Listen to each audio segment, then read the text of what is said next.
जब शादी की खुशी, खर्च और दिखावे में दबने लगे, तब समाज को रुककर सोचना पड़ता है।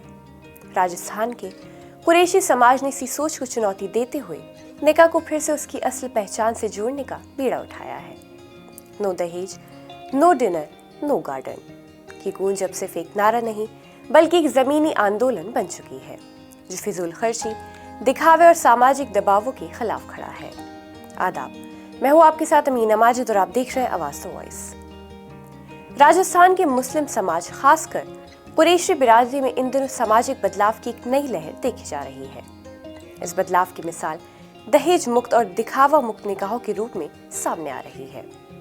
समाज में फिजूल खर्ची और शादियों में भीड़ को रोकने के लिए शुरू की गई नो दहेज, नो डिनर, नो गार्डन मुहिम ने अब पूरी ताकत के साथ रंग दिखाना शुरू कर दिया है।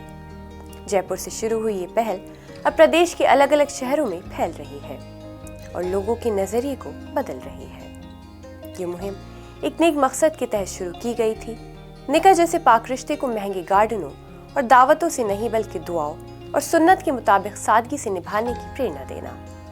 इस पहल की नींव 24 दिसंबर 2024 को जयपुर के झोटवाड़ा इलाके में रखी गई थी। वरिष्ठ समाज सेवी और व्यवसायी छुट्टन कुरैशी ने अपनी बेटी आलिमा का निकाह नईम कुरैशी के बेटे के साथ बेहद सादगी के साथ नूरानी मस्जिद में कराया था। इस आयोजन में ना तो किसी तरह का गार्डन सजावट का इस्तेमाल किया गया, ना ही भारी दावतों का आयोजन हुआ।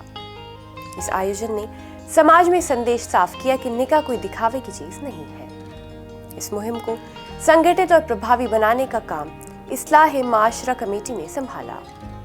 कमेटी का मकसद समाज में बुराइयों जैसे दहेज की मांग, शादियों में देर रात तक डीजे, महंगी दावतें और गार्डनों में भारी खर्चों को रोकता है। कमेटी के मेंबर्स घर घर जाकर लोगों को समझा रहे हैं कि निकाह को सादगी और धार्मिक नियमों के अनुसार करना चाहिए। कुरैशी समाज की इस पहल ने न सिर्फ गरीब और मध्यम वर्ग के परिवारों के लिए राहत बन रही है, बल्कि आने वाली पीढ़ियों को ये सिखा रही है कि रिश्तों की असली खूबसूरती सादगी में होती है।